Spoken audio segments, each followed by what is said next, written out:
My name is Bongis Lubane. I'm the Managing Director for Kubiala ICT Solutions. So we're an ICT solutions provider to business. We are a business-to-business technology solutions provider. And how I started off as a desktop technician in a very male-dominated space, which was very interesting and amazing, as a young person to be a technician, a female technician for that matter. But yeah, back then and until now, until I decided that I don't want to be really technical and be that geek. I just want to go into business. And I made that decision and I said, okay, let me start. And I started off in business development. And here I am. I started my own business and so far so good. I'm enjoying the journey. It's a self-discovery journey as well. Everybody I think who starts a business, you start discovering yourself differently. Start discovering things that you didn't know that you had in you. So it's an amazing journey, and thank you. Awesome. Thank you so much. Wonderful. And we'll delve into a little bit more around what it means to kind of find your space into this a little bit more. But thank you so much for that introduction, Bongi.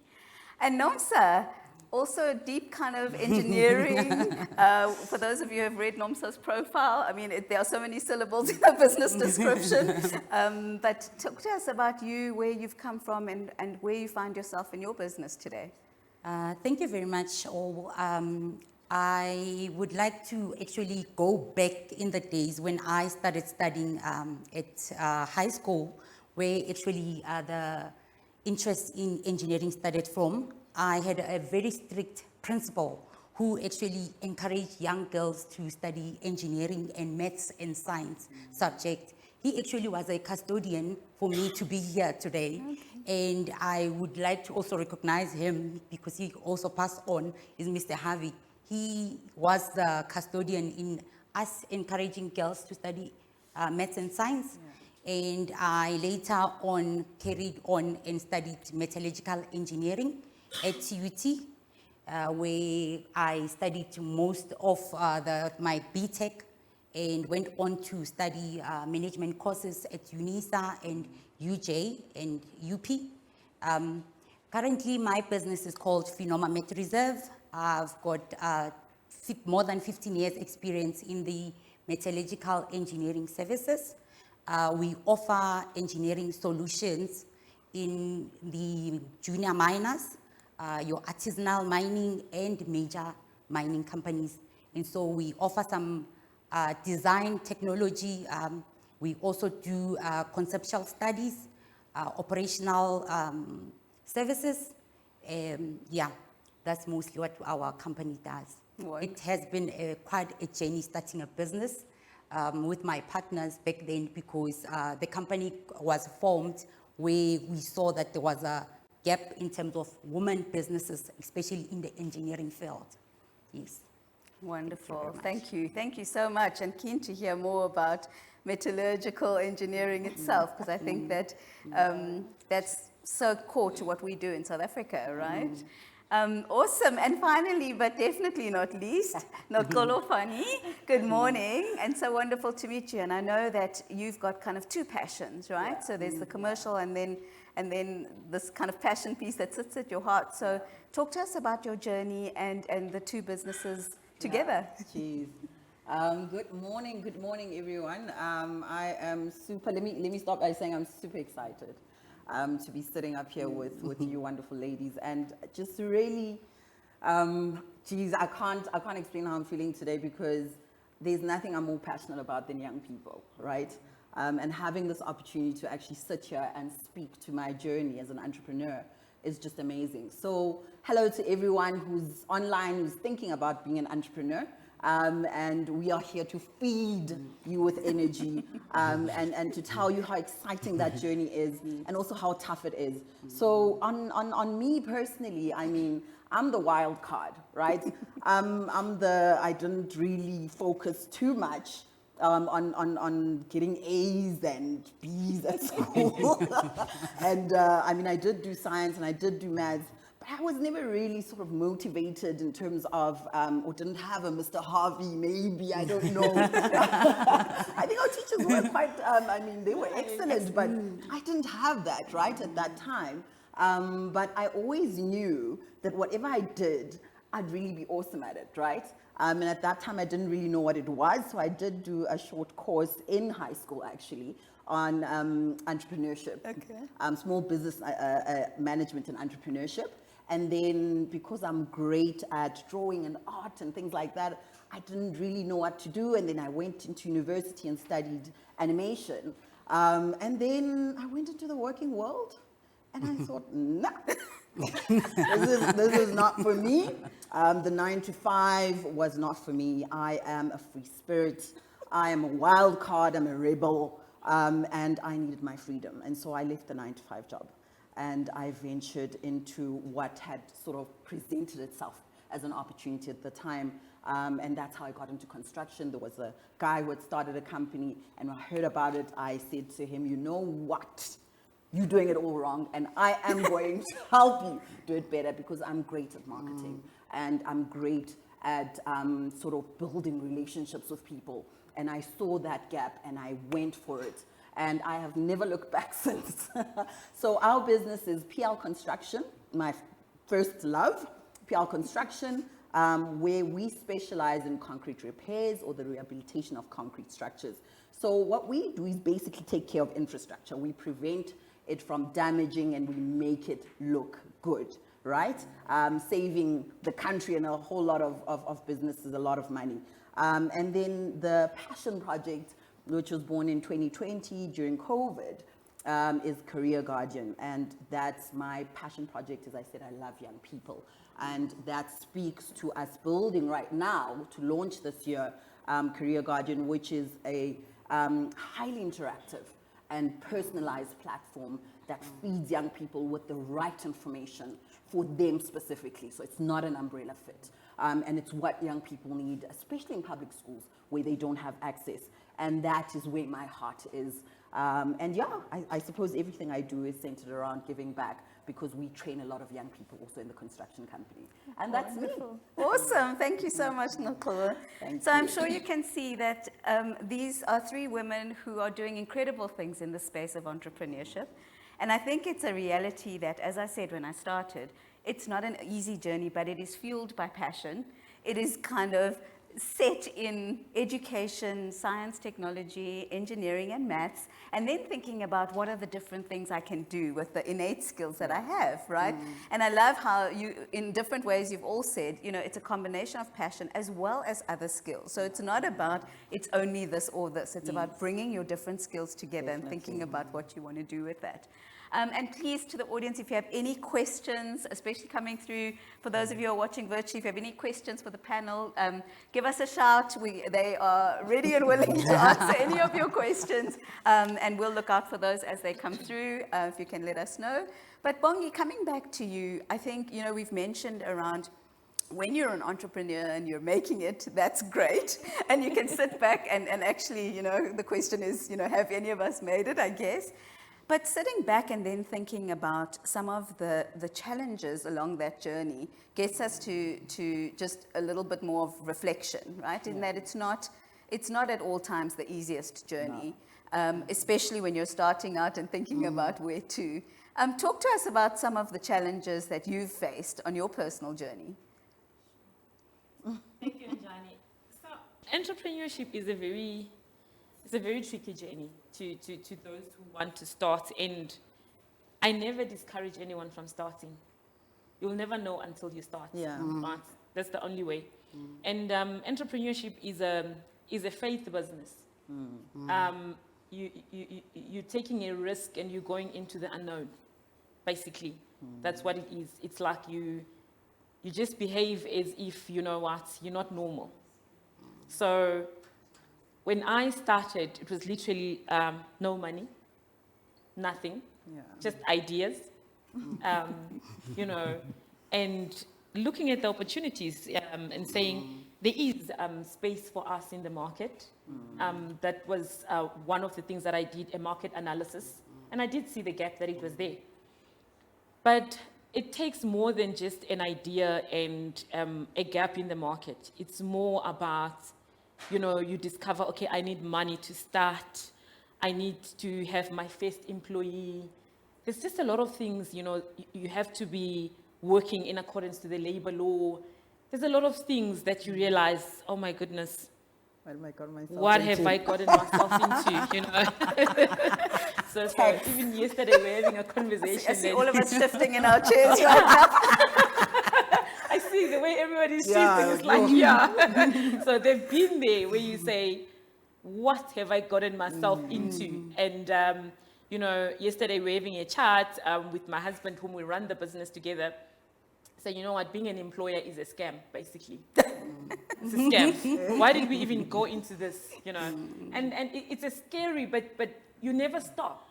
Your passion just drives you. I think another thing for me is that I've got a passion for people. Obviously, as entrepreneurs, we're looking more into our country in terms of young people, where we're going, in terms of us being able to compete globally. That comes with its own challenges. Trying to be, you know, a business, marketing your business, selling your business to potential customers to buy from you, you know. And I just want to put it out there to the young people that being black is not a skill, and being a woman is not a skill. You need to be skilled. You need to know you are selling your capabilities, you're selling your capacity, more than being black and more than being a female. Because I think our young people, we're selling them the wrong ideas, that I'm a woman, I've made it, and because I'm black, because I'm female. No, being black and being a woman is not a skill. So we need to, our young people need to go through being skilled. Like Nokolo said, I like it because she started off in high school. I was also not a very bright kid in high school. And I was bright. I wasn't a bright kid. And I never foresaw myself becoming a technician or an engineer. But the passion and the zeal and the person that actually I met along the way. So I was orphaned at the age of 22. And I think a lot of times we tend to think that as an orphan, the next best thing you need is a mother. It's not. So for me, I think for me, God showed me that I don't need a mother. I needed a mentor. And she was not really mentoring me intentionally. She was slave driving me to become what I am today. So I'll always be thankful to her, and her name is Anne Kleinhans. Wherever she is today, I give credit for the person that I've become in my journey. So I learned a lot of things from her. You know, just by watching her every day, working very closely to her. I remember when I started off with the company at some point, I was a PA, I was a service desk technician, I was making tea, I was doing a whole lot of things because I had the zeal and I wanted to learn. So that's how the entrepreneurship journey started. I would see how she interacts with customers, potential customers, you know, and how she interacts with young people, how to, as male-dominated as it is, that space, I'll see how she interacts with males. You know, that, you know what, you have to keep your head up high. Especially if you know what you're doing, you know your stuff, you are skilled, you've got the capability and the capacity. So that's basically how I started in the entrepreneurship journey. And back then, I realized, you know what, this is doable. This is doable. But obviously, it will come with time, as I'm still learning, as I'm still going to go and study, you know, do my A+, my N+, you know, to understand the technicalities of the industry that I'm in. So it's not always all roses. You have to go through the fire to become the diamond. That's wonderful. And I mean, so, yeah, absolutely. And I think so much shared agreement with, you know, the sentiments that you're sharing. And they often say that entrepreneurship is about grit. And resilience, right? That ability to bounce back and go, I'm still committed to the passion, I'm still committed to the journey. And in the work that we do together around kind of skills development and learning and development, that's some of the conversations we have around how is this going to look different, and how do I show up to be successful within my business. But I think, Nomsa, when we kind of unpack a little bit more, there are, I suppose, you know, and I think some people think, well, I'm going to go into business because I want to be my own boss, and I want to make decisions about when I go on holiday and things like that, and become an overnight success. And I think, you know, sometimes that needs to be sprinkled with this dose of reality, right? But there's also some other kind of strengths, I guess, and skills innate in us to make us more successful in this entrepreneurship journey. What do you think are some of the strengths that you hold that have made you successful as an entrepreneur? Thank you very much, Anjani, for the question. What I have gathered through my growing years is that as a person, you need to know yourself, what you want from being a person, what you actually aspire to be. Because I know that from very young age that I am a very persistent person. I actually make things done, and I put my ideas down on paper. I write it down, I envision them, and I literally execute. That's my strength. And I know that when I put something into, I put more focus into something that I definitely want, I get it done. Yeah. And so I believe that all the students that are watching today, they shouldn't give up, because I also went to university. It was not a smooth trail. And so you need to put yourself out there. If you fail 1 or 2 modules, it's still fine. I also did the same. I failed 3 modules in my first year. It was a shock. I've never failed before. And so for me to fail 3 subjects and modules, I had to go back with those marks to my parents to say, I failed these. It was also a surprise to them. How did it happen? It happened. It was part of life. I learned through the journey. I repeated the modules. I passed them again. And so you keep on doing it and doing it all over again. And so you will excel. As soon as you put your focus in it, you will definitely excel. Yeah. Yeah, wonderful, yeah. And I think, you know, that's the thing around being true to yourself and doing that self-reflection, because I think so often, particularly as we are learning who we are and what we want to do in the world, and there's so much pressure around what are you going to do after matric, that we sometimes forget to kind of connect with who we are as people. And what's kind of sitting within us at our core, right? And I guess, Nakolo, that around the work of Career Guardian, but also your passion for working with young people and developing them even through PL construction, you get to start seeing around how these incredible people, these incredible young people come across your path and have so many options. And sometimes they just lack self-belief, right? But what are some of the, based on the kind of the youth that you've worked with and some of the incredible personalities, what are some of the skills that you think they need to bring to the fore when thinking about starting their own business, even if it's in addition to or complementing a work-life experience? Yeah. Geez, I think I'm actually going to just start by speaking to the whole thing of confidence. That is everything. And I will say to young people right now, as I always say to them, that you have what you need within you. And you have to believe in that innate power, that you can be a success, right? And you can make a success of whatever dreams that you have. And I believe that's like the starting point for me when it comes to anyone I meet, any young woman that's come to me or young man that says, you know what, I'm scared, fear's a big thing, I'm not sure. And I say, you get rid of that right now. We get that and we throw it out the door and we reteach our minds and we stretch our minds to learn new things, right? And you have to learn confidence. And I believe that with myself, that has what has carried me, that belief that I'm capable, I'm able, even when you meet the naysayers, even when people say, oh, I'm not too sure if this is gonna work, right? You know within you that you have the ability to do this. And then going back to the skills that you're speaking to. And so I drop a little thing here because, and you must take your pens now, young people. Make some notes. And I want to speak to 4 words, rather. And with that, I'm going to start with a little story that I grew up sort of being taught, right? And that was about this house that was built on the rock, right? And this house was built on the rock. And so when the floods came, when the winds blew, when the rains fell, Because this they're house was not definitely shaken. They're definitely going to come. Definitely. That's what we're speaking to, the challenges. And when all these forces and these seasons come, you have to be the rock. You have to be, not the rock, you have to lay the house or this business or this dream or this vision on a rock. And what does this rock stand for? And these are these 4 elements that I'm going to look through. Resilience, right? Recovery.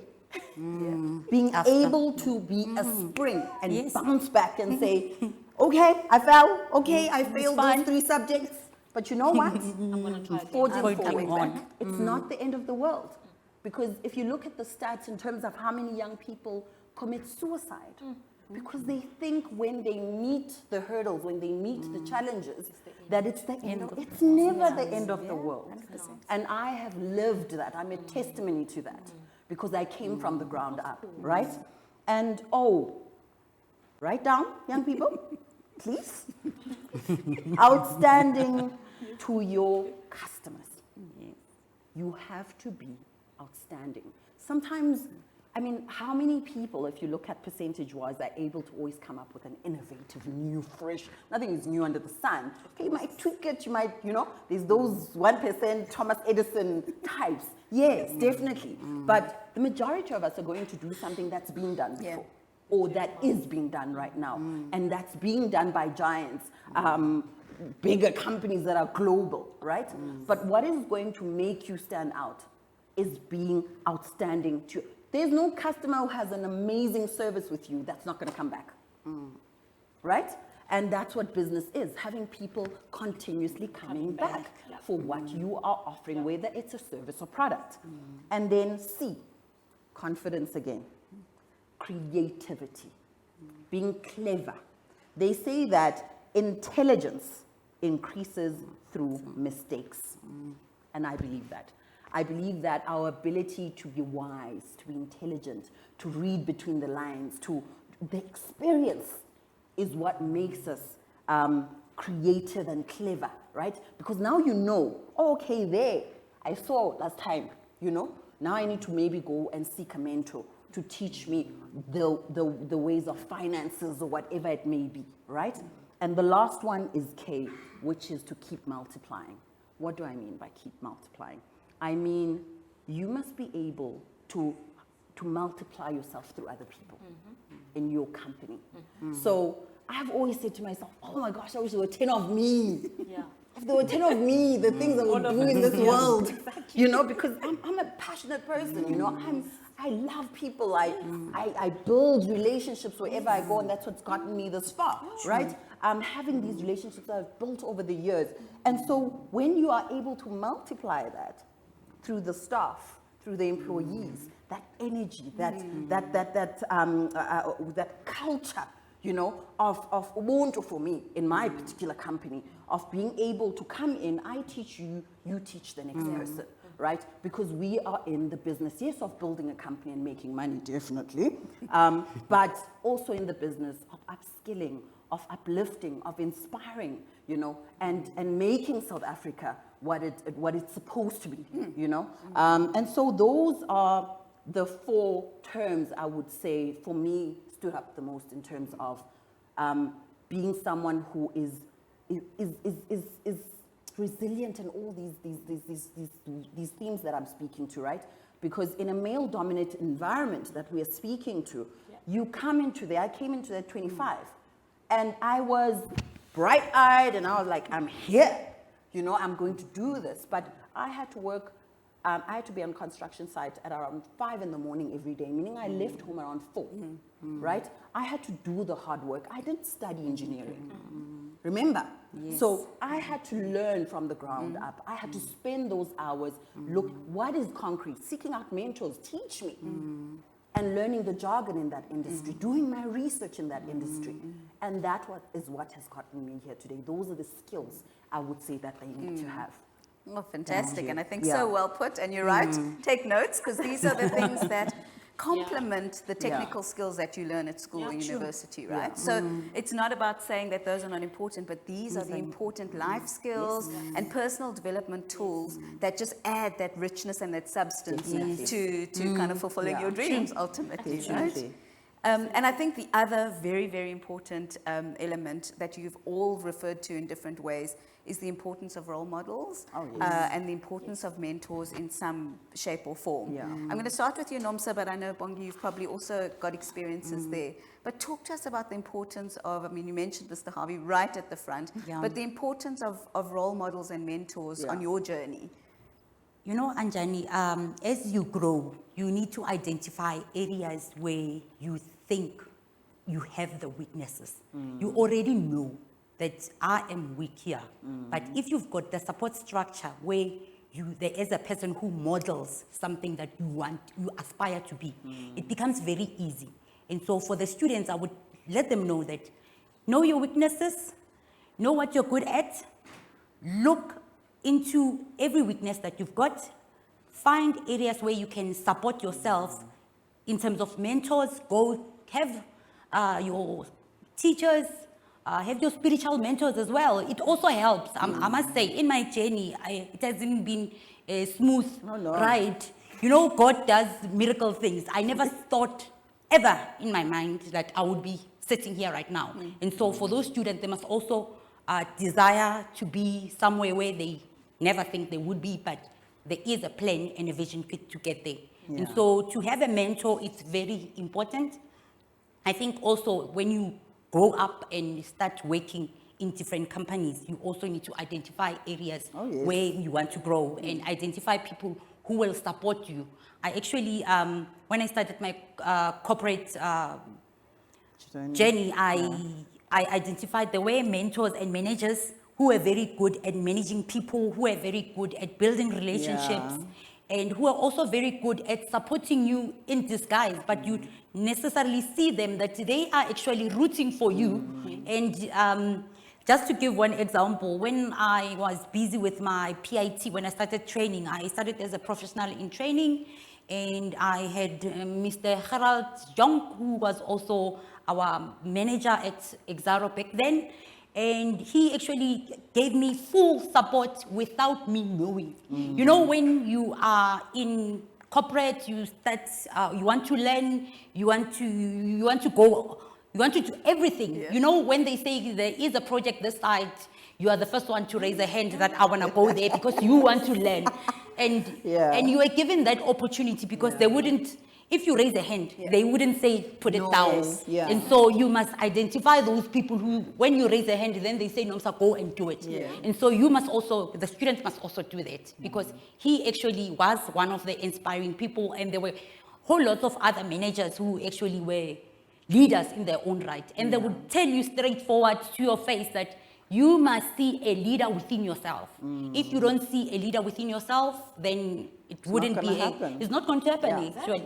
And so you must identify where you are good at, how you can contribute, not necessarily to your own personal development growth, but to other people as well. And so that has inspired me to also go out, work with the youth, work with the community that I am in Pretoria. And so it actually does support you. That supporting structure, it does give you, when you are down, they are there to support you all the way. 100%. And I think so many things of what you've said are so important because these role models come up in different forms depending on where we are and what we're looking for. So it's, a lot of the time it's up to us to be a little more conscious around what it is that we're looking for. But Bongi, kind of adding to that then, around role models, sometimes they're sponsors, sometimes they're coaches, and they lift you up when you're feeling down, and sometimes they are mentors who've walked the path with that you've walked before. But talk to us around some of your learnings around role models, mentors, and coaches. So Anjani, I'll say it's also like Nomsa said, it's identifying within yourself your weaknesses, right? So for me, when I saw the Sasol Womb Hub partnership, I think my business was going through the most. I was at the verge of giving up when I saw that advert. And I actually thought to myself, my goodness, Sasol is such a big company, like, where do I start? Oh, let me just apply and let me see what I'm going to get out of it, right? And I remember when I had actually forgotten about it because I thought, oh, you know, there are better people out there. I was going through that at that time. You know, there are better people who have achieved the best in businesses. And I actually thought, oh, you never know. Just put your application and see. If it comes, it comes. If it doesn't, it doesn't. I had forgotten about it and I just kept quiet and I just kept on going. You know, as long as I'm breathing, as long as I'm alive. Now, you know what, this business, it's a season. But it's a season. As long as I'm breathing, I'm alive, it's okay. Then I just went one day into my emails and I just saw this email coming through like shortlisted. I'm like, what? Shortlisted? Where? So I'm looking at this and I'm thinking, oh my goodness, it's happening. Yeah. It's happening. Woom Hub has actually seen my application and they, you know, they've accepted me and I'm going to be on this program. You know, and one of the things I read is that there's going to be one-on-one mentorship. I've never been on a one-on-one mentorship. And I think that's another thing. It's so difficult. I think there's quite a big gap between mentors and mentees, people that are looking for mentorship. So the young people out there are actually fortunate to have us because we didn't have so we are the ones we've been waiting for. That's basically it. Yeah. We're the ones we've been waiting for. After school, there was nobody you can go to and say, I'm looking for a mentor, I need to be mentored. But the young people out there, they're fortunate, they've got us. We are accessible, we talk in schools, we talk in churches, we talk in charity events. And there wasn't anything like that. Yeah. I mean, my colleagues can attest to that. So hence we're saying we're the ones that we've been waiting for. And the onus is upon us to make those changes. So when I saw that, I'm like, okay, this is a step in the right direction. We're going to have one-on-one mentorship. I think this is what I need right now. As much as I look at the figures of the business, where the business has been as a small business, I look at it and I'm like, you know what, I've worked so hard. But at the end of the day, this is where I am right now. I need a mentor. And this program is going to give me exactly that. Yeah. I managed to identify, like, I'm at the lowest right now, but you know what, this program is going to be my pick-up. It's going to be my support. Am I willing to say, after I have fallen, rise again, you know, wipe myself and say, you know what, girl, you can still do this. Yeah. It gets that hard. Yeah. It gets that hard, Anjani, to say, I'm really grateful for, you know, Sasol and Women Hub for what they have done, for the partnerships that they've done together, to be able to get us to meet mentors one-on-one. Definitely. Sometimes I take it upon myself to approach people and ask them and say, our space, the technical space, so the ICT space is very broad.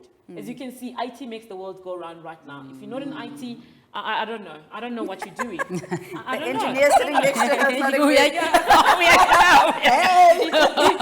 If you're not in engineering, I'm sorry, I don't know what you're doing because just a whole revolution has just been thrown into us and we've been forced into it. Yeah. So it's a very, very broad space where you really need mentorship, where you constantly, on a daily basis, when we wake up, there's a new application. When we wake up, there's a new app, there's a new this, there's a new that, and you're like, oh my goodness, are we going to keep up? But at the same time, some of us that are behind the scenes, we actually say to ourselves, we need to check, are we still relevant in the market? Are we still within the market space? Are we relevant? Are we going in the right direction? You know, are we not getting lost? So all those things, you should be able to pick them up within the space where you are and be able to even approach mentors. Some of the times I just pick up a call from the people that I know in the industry and say, hey, I need to see you. Yeah. Can we talk? You know, can we chat? This is what I'm currently experiencing. What advice would you give me? Seeing that you've been, and some of the mentors have never really ran businesses, but they've always been in corporate. And those are some of the people that we can go to and get help. Experience, And, you know, because of their experience, as much as they've never ran a business, but they are very valuable in terms of, you know, giving us that mentorship, that advice that we need at that time. So mentorship is very, very important. Yeah. To the students out there, I mean, there's a lot of things like career guidance, like she was saying, there's career guidance. Go and visit those places. And I must say this to young people. Young people have got a lot of data. A lot of data. But I'd like you guys to start using data in a more valuable manner, instead of just wanting to post on Facebook. Use data. I'm saying YouTube has got so much wealth of information, and it can actually shape where you want to go, because young people just use data to play games, but you're not learning anything. So I don't think any young person doesn't have data. It's amazing. They're not employed, but they've got so much data. Even right now, they're sitting and they're watching us virtually. They're using the data. And some of them are like, I'm not going to watch this. This is a lot. But use your data wisely so that it will help you build up your career, build where you want to go. Because I think parents buy you data. They want you to succeed. But instead you use the data to play. So because now everything is technologically advanced, you've got the benefit. We never had that. You know, we grew up in the days where there was no WhatsApp. You know, where there was no WhatsApp. Was you mixed know, in.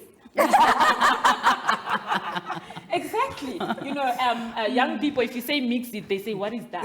That's us. I'm exposing my age. Exactly. 25. Exactly. But I mean, at their age, we never had, you know, anyone talking to us. There was no such things, you know, even though they were there. I mean, I looked at Techno X, I'm like, is this how old this thing is? I didn't even know there was such thing called Techno X. How many years ago? You know, we never had the exposure. So they are very privileged to have such, because they're always online. That's another thing. Young people are always online. And I'm saying, use the opportunity that you have online to study, to learn new things, to learn new skills. There's a lot of free short courses. I remember the other day we were talking about it, and Jan said, there's a lot of free short courses Resources, on LinkedIn, online. Do a free short course. It's a simple skill as when we get interns, right? You find out they don't even know how to use Outlook. They can't even send an email. But these are the people that are always online. So when you're online, find out, how do we use Excel? There's a lot of free tools out there, as long as you have data. Those tools are free. So learn how to use Excel on YouTube. Learn how to use Word. Learn how to use Outlook, because those are the business tools that are used on a daily basis. So we say send an email, you're like, I don't know how. But you are always on the phone. You're always online. What are you using the phone and the data for? So another thing is that we'll also look for mentors. But some, you know, it becomes so hard, Anjani, to mentor people that are not even taking a step themselves. Correct. You know, to do something. So I think for some of us, it's because we were interested, and we never really had one-on-one mentors. We were just looking and learning as we go. You know, when they say do this, like Nomsa say, you run. When they say this, you run. Because you want to grab as much as you can. Want to learn. Exactly. So right now, our young people are always online. They must grab as much valuable stuff, On the valuable information that will assist them and help them in their careers. Just like me, I saw the Sasol Womb Hub program online. I saw it online because I know what I'm looking for online. It was advertised online. I went and I clicked. I'm like, oh, it's still open. I clicked and I applied. You know? So that's how some of these opportunities will come by. And more, everything is going online.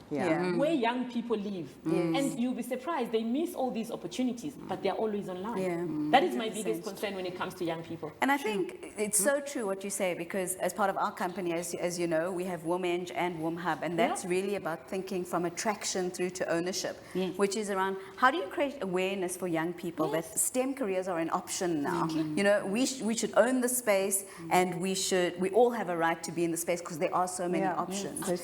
But over and over again, we've learned and we've shared in our networks and with the young people that we work with, and even the entrepreneurs, is that the onus is on you. You've got to opt in for those opportunities and make them your own, right? And I think, you know, part of it is absolutely, you know, development programs, learning programs. But Knox, what are some of the other ways that, so you know, youth go, oh, but I've got school and I'm focused on matric, but there's so many other ways that they can get involved in thinking about, as Bongi said, free courses. But what are some of the other ways young people can get involved with businesses like yours, or entrepreneurship, or thinking about life in a slightly different way? Well, I think having done a lot of research in regards to Career Guardian, I became aware of the real challenges. And that not all children have those cell phones. Not all children have access. Access is a big thing in South Africa. And it's easy when you have the smartphone to think, everyone else does, right? So as I read up, and for me, knowledge is everything, expanding my mind, my understanding of the world I'm in. And as I try and build the solution, what actually do they need, right? I came to be aware of the significant challenges that young people are facing when it comes to access, the data, Yeah. and things like that. And I mean, we know our stats in terms of the inequalities in South Africa and the poverty in South Africa. We know that there are more people in poverty than people who have access. And so for me, I think my biggest dream, my biggest desire is that we also as businesses can start creating these solutions to access. And that's why Career Guardian was born, right? And we are pursuing having it accessible without the need of data for those children or young people that need it. And so today I would say that for the people that are online, for the young people that are online, share, you know, find, I mean, we must multiply. Yeah. Right? When I see an opportunity, I must be able to use whatever platform I'm in, whatever space I'm in. So I'm an ambassador for Future Females. I am one of the Niviask influencers for 2022. And all of these things for me all speak to me having access to young people, empowering, inspiring, sharing knowledge, right? And so I would implore them to do the same. I would implore them that when you do have access, think about the one who doesn't. And utilize whatever way, I mean, there are so many different ways that you will figure out. I'm using my platforms, you know, I'm using my time when I do go to the schools to talk to young people and say to them, you have to believe in yourself. You have to understand that it all starts here, and it starts here. And if you can fill your mind with the positive, with the things that grow you, with the things that matter, to surround yourself with people who are better than you. Yeah. Because sometimes we're thinking, no, I need to keep stay in money. You get what I'm saying? But that's not what an entrepreneur is about. You need to find people that are bigger than you because you want to be big. You want to be greater. You know, you got to find the goal. I think in our sessions, we always say to you guys, you're not dreaming big enough. Dream bigger. For me, that's why I always call myself the wild card, because my mind is wild. My mind is always running. So I have to calm myself down and go, you know, slow down, you can only do so much. You know, there's only one of you, right? But as I multiply myself through my teams, and I'm still learning. I'm not there yet, and I'll never be there because we're always learning, right? So I would really implore young people to share, to look in their communities. I think there's so much opportunity. I didn't know that at that time. And I went into business not because I was passionate about concrete. I was passionate about myself and proving to myself that I could do this, right? And then I went into it and I said, I can do more. I can impact the world. I can impact young people, right? And I want to do that because I've seen the inequalities in this country. And I want the people from my small town, Netinaga, you know, back home in the Eastern Cape, to see that it's possible. You can be a CEO of your own company. You can run that company and have freedom of time where on a Monday you're chilling and you're just like, this isn't working. Right? You can have that. Yeah. And you can travel when you want to travel, right? That's what I'm working towards. So I would really, really say to these young people today that you have it in you. You already have everything you need. Now we're just boosting you, right? These programs to do even more in terms of imparting knowledge, imparting skills. Sasol is doing amazing work with Room Hub, you know? And for me, it's that thing of, they say, you can teach a man how to fish, right? Instead of giving him the fish. But then Trevor Noah goes further and he says, then why not give him a rod? Right? Because now you've taught me how to fish. Now how do I fish? Am I going to fish with my hands? Exactly. Right? So Sasol is doing that. WOMHUB is doing that. They're saying, okay, what do you need in your company? Let's hold your hand, right? Let's give you the financial package that you need to be able to pursue and be able to grow these companies so that tomorrow they have the impact that they need to have in our communities and in our societies, right? And so that is what I would say to them, that they need to multiply, they need to share, they need to grow into themselves and grow into their power and believe that they flip and rock. Yeah, They do. 100%. And I think what's really important, and I would imagine a number of people watching today will be, I'm too young, I'm too inexperienced, you know, and all of us go, no, don't put those kind of self-limiting boundaries, right? Because none of that actually is true. It's about that self-drive and thinking about what you're going to do forward. And also, Anjani, sorry, right there in terms of going back to the point of mentors, right? Yes, you have it in you, but you need those mentors, right? Yes, and just to touch on that, for me, that drive again to say, I'm going to look for that mentor. I'm going to look. Use the technology to to research. For me, research is everything. So go look it up. Who is in my field? Who is succeeding in what I want to do? What problem do I want to solve in my community? Oh, there's a gap there, there's a gap there. Now, who is already doing this? Maybe on a bigger scale. How can I reach out? And if I can't, because sometimes those people are not reachable. How can I read up on this? Some people write biographies and they read books, how they took this journey. So I can take my own journey and apply it to my own situation, in my own country, in my own community to solve this particular challenge or this particular problem. 100%. And to have those people hold our hands like you and Johnny at WOMHUB, or like Sasol, or like WHO, which has been amazing for me because that's who I started my journey with. You know, I told myself within the first month, I'm going to sit with the MD of WHO, and I did it, you know, from nowhere, from not studying engineering. I said, I'm going to do it, and I dropped that email because I believed in myself, and he responded, and I sat in that meeting like I am the boss. Right? Because I believed in myself. And that's what I want young people to have, to reach out. People are willing to help. Companies are willing to help. Don't be scared to reach out because the help is there. And I think so often all of us are approached with various things and we sit there going, I'm not sure what you want. So that thought process, research, make sure you know what you're looking for, make sure that you're well supported around your thought process, and then it makes that so much easier because then the person's clear. And I would argue most people, most reasonable people, including all of us, are really generous. We are. Yes. If you make the ask, it's out there. But you've got to put in the work around what you're looking for. Open your mouth and talk. So as we're kind of getting, this has been such an incredible conversation. We don't get to have enough time to talk like this, right? But I hope it's been valuable. And if there are any questions, are there? Okay, awesome. Thank you so much.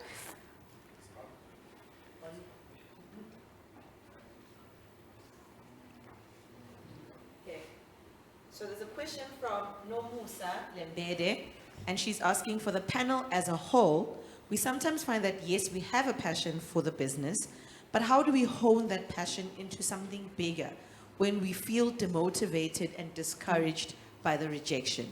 My word. 100% lived experience. So such a valuable question because it's something we've all faced. Can I stick to a small thing? Like for me, my mom taught me to, my stepmom, taught me to wake up every morning and to look myself in the mirror, like a small exercise. And to tell myself that I'm beautiful, I matter, I have something to bring to the world, right? Those small little affirmations are what keep you going sometimes, you know? And to get yourself into habits that you weren't really doing before, because we sometimes don't know the value of speaking positive and life into our own lives, right? We don't understand that if we want, sometimes if we dwell on the dark corner, we keep sinking deeper. And if sometimes, I suppose, I mean, there's things like depression and stuff like that and mental health these days. So if you feel like it's that deep, then you need to reach out, definitely. But on a day-to-day, it's important to be able to also speak to gratitude as well. That's a big thing for me. I believe that gratitude literally kills distress and everything else, because I'm able to wake up every day and say, I'm grateful for waking up this morning. Yes. I'm grateful that I'm breathing. I'm grateful that I can walk. I'm grateful that I can, the small things, they don't have to be huge things, you know, count your blessings and name them one by one. And that on its own starts to change your focus on not the bad and the stagnant. And I wrote a post last week where I said, not every year or every hour or every minute of your life must have progress. There are seasons. There are seasons where it's quiet.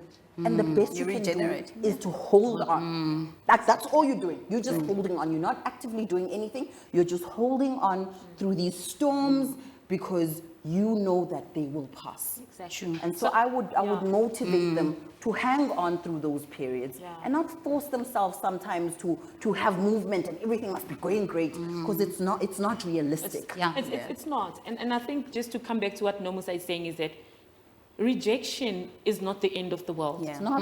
In business, you're literally being rejected All every the day. time. Every day. If I come to Sasol, I'd like to supply you with this and that. No, we already have suppliers. That's what we go through as business people every day. So and so, I'd like to supply you with this. No, we already have a supplier. Well, I'm another one. But here we are. And that's reality. I'll give her that and say, that's reality. We move on and we say, you know what, it's okay. Tomorrow is another day. Yes. And I think what Knox is saying, it's very true. Don't dwell on being rejected. It's part of life. And it's not about you. It's not about you. Remember, it's bigger than that. What is your purpose? At the end of the day, you have a purpose. Above the passion that you have, there's a purpose. There's a destiny of where you're going. So being rejected today doesn't stop you to get to where you want to go. And I think, I will also just add on, they must always try to involve themselves in something. You know, take your mind off things. If there are things that are not going as well as it could be, redirect your mind to something that is positive, that will actually grow you. Read a book. Read a book. Yes. You know? Learn something. Go to TED Talks. Get mentors from there. These are all these programs that you need to watch, and they will take your mind off those negative things. Absolutely. So you've got all that in your fingertips. Use them. We had to use encyclopedias. You know, Now you just go to Google. Google, what's this? You know, and you've got all the information. Technology, that's what we're speaking to. Absolutely. They have everything at their fingertips. So use that for those times where you're feeling really down and out, you know, to perk you up. And I think the last thing I would add based on our experiences is that rejection is a form of failure. And we've started thinking about failure differently, right? That failure is a learning. And it's about, what did this teach me? What is the feedback I'm getting around some of the changes I can start thinking about, right? But don't let it kill your passion. Maybe a channel is channeling that passion. That's also okay. But maybe think about what feedback is that giving you? Awesome. We have one more question from Mercy Molonyama. She's saying, I'm a big tech freak, and I'm particularly good at the practical work, designing, creating, doing tech projects. But when it comes to the theoretical part of things and the engineering, I'm not the best. I sometimes feel demotivated because the requirements usually want the theoretical part of things, whereas I'm not good at it. How can I make it? I think what Messi needs to do is, technical stuff, they sometimes confuse you in terms of not understanding the words because they would put it in theory. Draw yourself mind maps.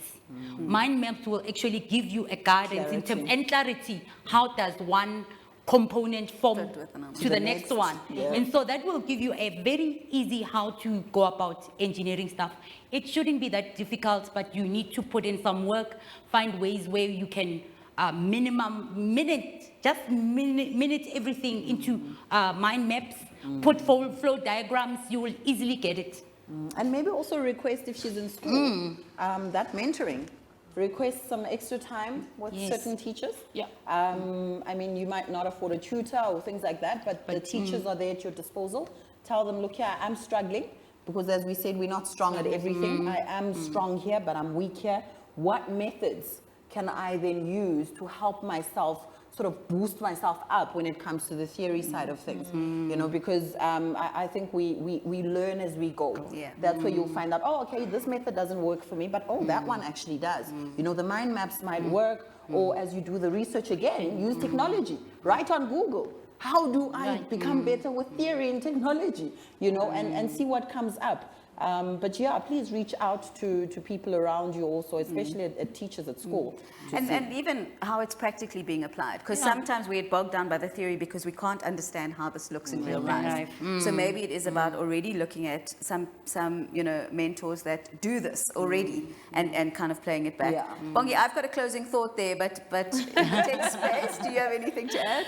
No, so it's also one of the downfalls of you know, of tech. I think this online education has taken away a lot of practicals. And what she's saying is very true. You get people that are very good with their hands more than theoretic. So I think, you know, the people like Sasol, when you consider having, you know, technical places where people who are good in practical, some people are actually not good. Tech people, the honest truth, if I were to give, I always have a problem with technicians. Go and fix this. Please bring a job card that says you have put in a hard drive and done this. They will just put in a hard drive and they won't bring back the paperwork. It goes back to theoretical. They want to do the tech practical, but they don't want to be writing stuff and be... And the information is stuff. important. They don't like that. So we have to find ways to work around there, to say it's not actually a bad thing not to have theoretical, but we need places in our country where just technical people who are good with their hands can just go and do their practicals and go into the field and work. Because maybe they're not even flourish good. there. Yeah, maybe they're not good with writing summaries and writing all that stuff, but they're good with their hands. So it's not a bad thing. No, it's never a bad And she thing. must We start are looking, different. Yes, she must start looking at places where she can actually practice. Yeah, 100%. And I think that's where I was going to add, and I'm conscious of time, is we also are not robots, right? So we're not going to have the same level of ability and excellence in everything. Yeah. And if I'm hearing also about your personal journeys, I know what I'm good at, and I'll build on that, but I know where I need to feed in. So, and this is sometimes a challenge around the way schooling systems and tertiary education systems work as well.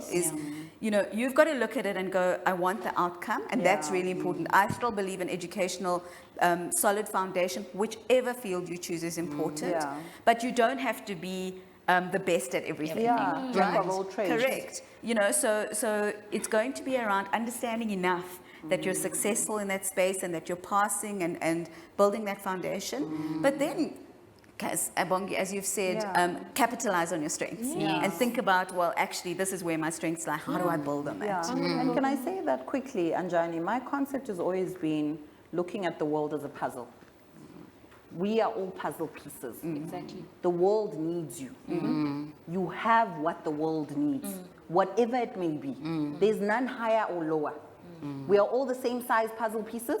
I'm strong here, you strong there, you strong there. When we come together, we make the world a better place, more sustainable, more everything, you know. And so never feel like your weakness is what brings you back. Actually, your weakness is what makes you fit better in that puzzle, you know, and your strength makes you fit better in that puzzle again. So you have what you need to have to fit in the world, and the world needs you. But yeah. Awesome. Thank you so much to all three of you, Bongi, Nomsa, and Nokolo. You're all very active and present on social media.